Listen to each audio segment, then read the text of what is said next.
안녕하세요. 다큐앤드라마 임팩트의 이주영입니다. 오늘은 지난 시간에 이어 관객 몰입에 대한 연극적 장치의 예를 들어보겠습니다.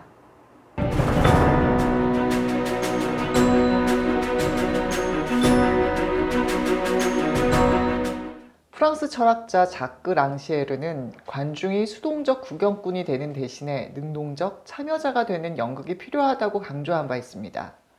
제대로 된 관객 몰입은 관객 해방과 상통합니다. 랑시에르는 이에 대해 외양에 매혹되어 감정이입에 빠지는 부질없는 구경꾼의 바보 만들기에서 관객을 빼내야 한다고 조언했죠. 실제로 만난 적 없는 한나 아렌트와 루돌프 아이히만의 가상대담을 다룬 연극 아이히만과 지그문트 프로이트와 C.S. 루이스의 가상대담을 다룬 연극 라스트 세션, 뮤지컬 비더슈탄트는 연극적인 장치를 활용해 관객 몰입을 이끕니다. 자크 랑시에르는 첫 번째로 관객에게 낯설고 일상적이지 않은 스펙터클을, 관객이 의미를 찾아내야 하는 수수께끼를 제시해야 한다고 조언했습니다. 관객이 수동적 관객의 위치를 바꾸어 현상을 관찰하고 그 원인을 탐구하는 조사관이나 과학적 실험자가 되도록 강제해야 한다는 의미입니다. 창작자들은 관객에게 행위를 결정해야 하는 사람이 직면하는 것과 유사한 법례적 딜레마를 제안해야 합니다. 연극 아이히만, 암흑이 시작하는 곳에서는 본격적으로 악을 언급합니다. 홀로코스트 전범 아이히만의 재판을 취재하고 예루살렘의 아이히만을 쓴 정치학자 한나 아렌트가 아이히만과 직접 만났다는 상상에서 시작된 작품이죠. 아이히만이 수백만 명을 학살하는 서류에 서명한 것은 직무에 충실했기 때문이라고 항변하자 한나 아렌트는 침묵하고 못 본 척하는 것이 바로 악이 시작되는 지점이라고 일갈합니다.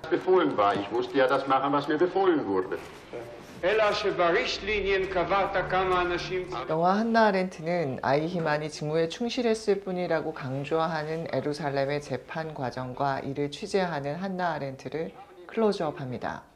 평범한 보통 사람의 침묵과 외면이 어떻게 거대한 악을 끌어들이는지 확인하는 과정입니다. 아렌트는 악은 혐오감을 이용해 증오하게 만들어서 다음에 보면 되지라며 눈을 감게 한다고 결론을 내립니다. 아이히만은 모든 악조건임에도 그럼에도 불구하고 스스로 노력했다고 합니다. 자기가 누군지 어떤 사람인지 말해주는 건 자기가 한 행동입니다. 위대한 아인슈타인의 유대인이에요. 아인슈타인이 아우슈비츠에서 죽지 않았으니까 모든 게 정상인가요? 아인슈타인이 비엔나 버나가에 살 때 그 집 근처에 잡화점을 하는 가족이 살고 있었어요. 6살 난 아들도 있었죠. 이름은 한스 콘. 어느 날 트럭을 탄 무리들이 상점을 급습했어요. 한스는 강제 수용소로 끌려가 다음날 죽게 됐습니다. 한스, 6살인 넌 죽어해. 왜냐면 너희 집 건너편 세 번째 천재가 살고 있기 때문이야. 이게 정상인가요? 우리가 아니었다면 아인슈타인, 한스 둘 다 죽었을 겁니다. 연극 아이히만에서 아이히만은 자신의 합리적인 사고와 정당함을 강조합니다. 관객들은 순간 혼돈에 빠지죠. 대를 위해 소를 희생한다? 천재 아인슈타인을 위해 이름 모를 사람들이 희생되어도 되는 건가? 바로 아포리아입니다. 연극 아이히만은 끊임없이 관객들을 아포리아에 빠져들게 합니다. 관객들이 몰입하며 1961년 예루살렘의 아이히만 재판장으로 시공간을 이동하게 만들죠. 이 아이히만이 홀로코스트를 발명한 게 아니에요. 중요한 건 아이히만을 실행시켰죠. 카스트너하고 난 최대한 상황에 맞춰 실험을 한 겁니다. 홍수가 나기 전에 노아의 방주를 만들어 달라고 요청을 한 거죠. 아까는 신을 믿지 않는다고 하면서 지금은 신이 되어 노아 점심을 먹고 방주를 의뢰하는 겁니다. 유대인의 역사와 전통, 문화를 보호하기 위해서죠. 대체 이게 뭐가 잘못됐다는 거죠? 영화 한나 아렌트는 명확하게 아렌트의 주장을 전달합니다. 거대 악에 대한 아렌트의 통찰인 악의 평범성입니다. In refusing to be a person, Eichmann utterly surrendered that single most defining human quality, that of being able to think. And consequently, he was no longer capable of making moral judgments. This inability to think created the possibility for many ordinary men to commit evil deeds on a gigantic scale, the like of which one had never seen before. that he had never done anything out of his own initiative, that he had no intentions whatsoever, good or bad, that he had only obeyed orders. This typical Nazi play makes it clear that the greatest evil in the world is the evil committed by nobodies. Evil committed by men without motive, without convictions, without wicked hearts or demonic wills, by human beings who refuse to be persons. And it is this phenomenon that I have called the banality of evil.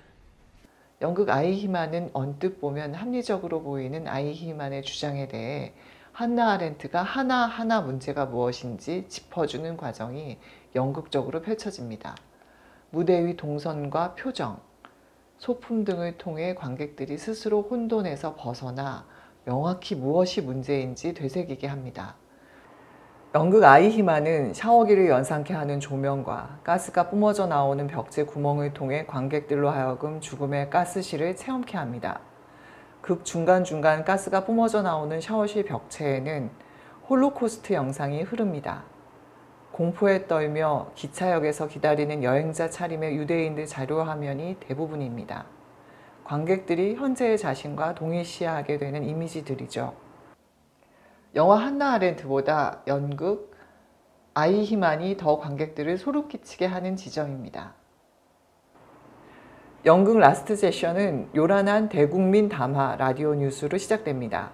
공습 경보가 울리고 수송기가 런던 시내를 관통하는 1939년 9월 3일 프로이트 저택을 방문한 영문학자이며 소설가 C.S. 루이스는 전시 상황이니 토론은 다음 기회로 미루자고 제안했다가 프로이트에게 내일을 기약할 수 있는가? 라며 불호령을 듣습니다. 83세 구강암 말기의 프로이트는 정신분석학자로 무신론을 대변합니다. 유신론으로 선회한 영문학자이며 소설가인 C.S. 루이스의 속내가 궁금해 초대한 것이죠. 한국 관객들은 프로이트 역할의 최고령 배우 신구의 저력에 빠져듭니다. 그리고 이를 자연스럽게 프로이트 생전 모습으로 오버랩되게 하는 장치는 그의 런던 햄스테드 서재를 통째로 옮겨놓은 무대 미술입니다. 특히 프로이트 소파라고 불리우는 수십 년 된 장의자와 실제 프로이트 박물관을 그대로 옮겨온 듯한 소품들의 정교함은 관객들로 하여금 시공간을 넘어 1939년 프로이트 서재에 동석한 느낌을 줍니다. 인간은 적이 없으면 살아갈 수 없다. 히틀러는 유대인이라는 적을 만들고 신의 뜻이라며 분란을 일으켰다는 프로이트의 분석에 루이스는 히틀러라는 악이 오히려 선을 활성화해 옳고 그름을 판단하는 도덕성을 강화한다고 대변합니다. 시대를 초월한 인류 최대의 미스테리를 하루아침에 풀어보려 했다며 민망해하는 루이스에게 프로이트는 생각을 접어버리는 것이 더 미친 짓이라며 문제가 있다면 피하지 않고 논쟁에 적극 참여해야 함을 강조하죠. 수동적 관객의 위치를 바꾸어 현상을 관찰하고 그 원인을 탐구하는 조사관이나 과학적 실험자가 되도록 강제하는 순간입니다. 연극 라스트 세션은 영화로도 제작되었습니다.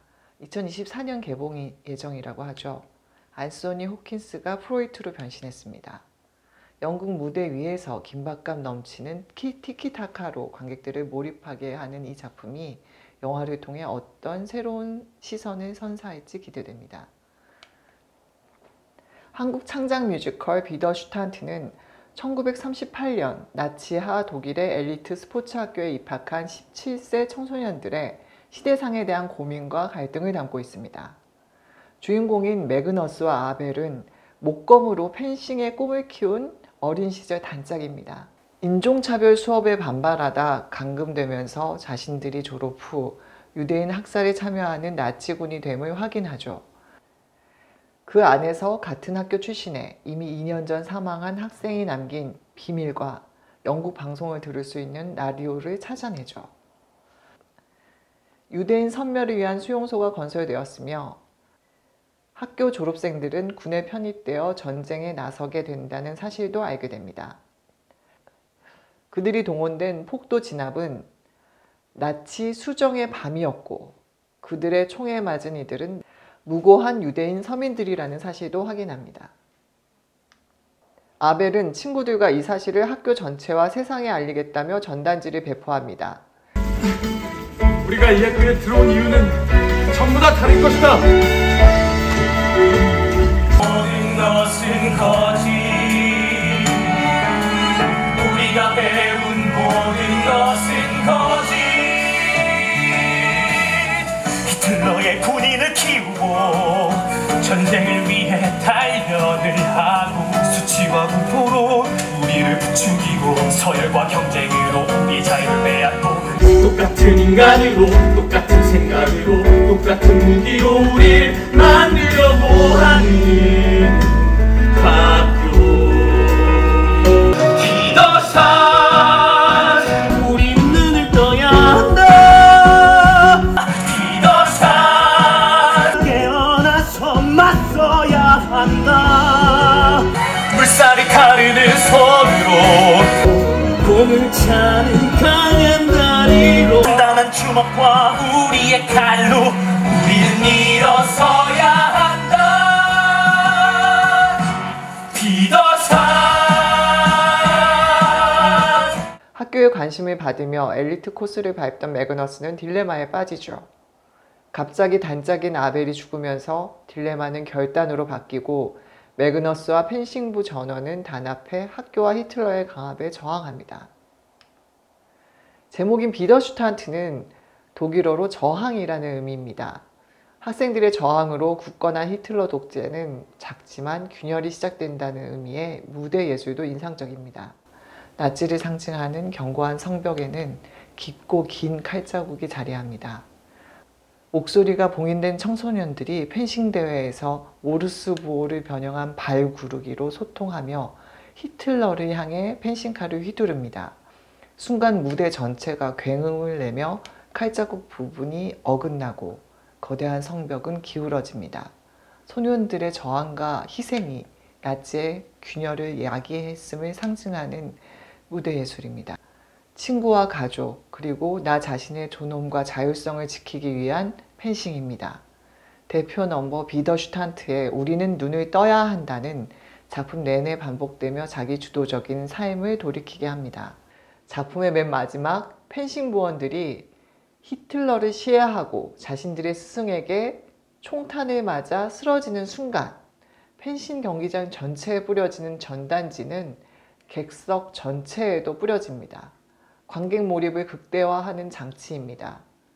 목소리 내기와 저항이라는 메시지를 내포하는 이 퍼포먼스는 관객에게 행위를 결정해야 하는 사람이 직면하는 것과 유사한 법례적 딜레마를 제안합니다. 앞서 다루었던 연극 아이히만에서 한나 아렌트는 독일인들도 문제가 있음을 알고 강력히 저항한 사례가 있다고 전합니다. 21살의 나이로 교수형에 처해진 뮌헨 대학생 소피 숄과 한스 숄 남매의 이야기입니다. 그들은 1941년 당시 뮌헨 대학 학생, 교수들과 함께 백장미 그룹을 만들어 나치에 저항했습니다. 바로 뮤지컬 비더슈탄트가 오마주한 독일 내 나치 저항운동인 비더슈탄트 운동의 연장입니다. 영화 소피 숄의 마지막 날들 등 나치 저항운동에 참여한 독일인들 서사의 트랜스미디어적인 사례이기도 합니다. 아렌트는 악을 활성화시키는 요인이 무관심과 혐오라고 강조합니다. 프로이트는 서로의 다른 생각, 옳고 그름, 선과 악에 대해 끊임없이 돌아보고 토론하는 것의 중요성을 강조합니다. 영국적인 관객 몰입의 장치들은 너무 당연해서 간과해온 이 메시지들을 되새기며 객석을 나서게 합니다. 다음 시간에는 보다 적극적인 관객 몰입의 사례인 참여와 감정이입으로 찾아뵙겠습니다. 봐주셔서 감사합니다.